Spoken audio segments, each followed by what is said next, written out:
আমাদের ভাই বন্ধু দেলোয়ারের বিয়েতে যাচ্ছি। বৃষ্টি উপেক্ষা করেও আমরা যেন ছাত্রলীগের একটা স্লোগান আছে না, যে ভয় করে না বুলেট বোমা, আমরা সবাই মজিবছি না। এখন আমরা বৃষ্টি ঝড় তুফান উপেক্ষা, সেই মানে ঝড় তুফান বৃষ্টি ভয় না করেও আমরা দেলোয়ারের বিয়েতে উপস্থিত হওয়ার জন্য যাচ্ছি।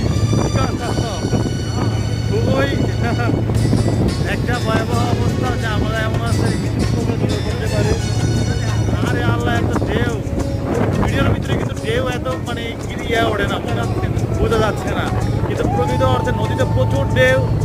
এই নৌকাতে যত লোক ছিল সব, এই নৌকাতে যত লোক ছিল সবাই কেবিনে ঢুকে গেছে। আমরা অবশ্য ঢুকতে পারি নাই, কারণ আমরা হচ্ছে সর্বশেষ ছেলে, এই জন্য মহিলারা আছে এই জন্য। তো দেলোয়ারের বিয়েতে এই যে জ্বর যখন উপেক্ষা করে আমরা যাচ্ছি, আমাদের